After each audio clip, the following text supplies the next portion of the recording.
ఒక్కొక్కసారి చికెన్ లేకపోయినా సరే అడ్జస్ట్ అయిపోతాను. ఇలా రోటి పచ్చడి లేకపోతే మాత్రం అస్సలకి అడ్జస్ట్ కాలేను. నేను అడ్జస్ట్ అయినా నా కడుపు మాత్రం అస్సలకి అడ్జస్ట్ కాలేదనమాట. అందుకే ఒక 2-3 డేస్‌కి సరిపడినట్టుగా ఇలా రోటి పచ్చడిని వేసుకొని పెట్టేసుకుంటాను. ఎందుకంటే నాకు అంత పిచ్చనమాట. సో, ఈరోజు ఈ వీడియోలో నా ఫేవరెట్ రెసిపీని మీతో షేర్ చేసుకోబోతున్నాను. ఆ రెసిపీ ఎలా చేసుకోవాలి, ఏంటి అని చూసే కన్నా ముందు అందరికీ హాయ్, నా పేరు ఆయిషా. మన ఛానల్లోకి మీ అందరికీ స్వాగతం, సుస్వాగతం.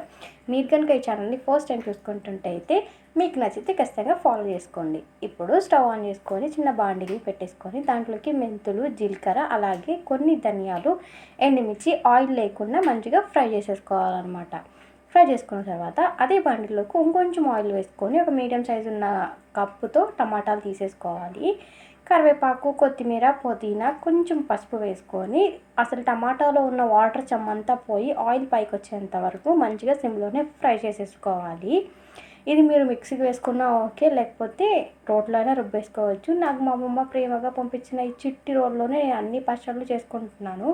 ఎందుకంటే మిక్సీలో వేసిన దానికన్నా కూడా అలా రుబ్బుకుంటే చాలా బాగుంటుంది అనేసి రోల్లో కొంచెం అంటే మన టేస్ట్ సరిపడినట్టుగా ఉప్పు, కొంచెం చిన్నులపై రెమ్మలు వేసుకొని మనం ఫ్రై చేసుకొని పెట్టుకున్న ఏవైతే ఉన్నాయో అవన్నీ మంచిగా రోట్లో రుబ్బేసుకోవాలి.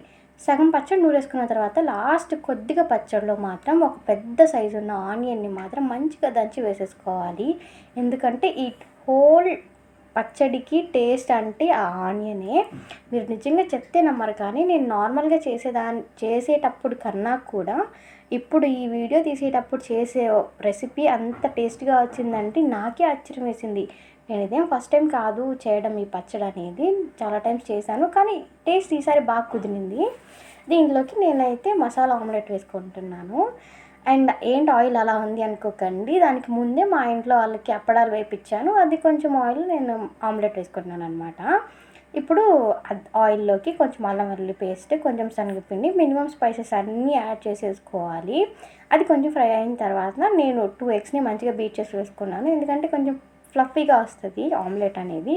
దీంట్లోకి కరివేపాకు, కొత్తిమీర మీరు ఏదైనా వేసుకోవచ్చు. మా ఇంట్లో కొత్తిమీర ఉన్నింది, పుదీనా అయిపోయింది అనమాట. అందుకే నేను ఇది వేసేసుకొని అన్ని సైడ్లు స్ప్రెడ్ చేసేసుకొని ఆయిల్ వేసుకొని సిమ్లోనే మంచిగా ఫ్రై చేసేసుకున్నాను. అంతే, మన రోటి పచ్చళ్ళలోకి మసాలా ఆమ్లెట్ అయితే రెడీ.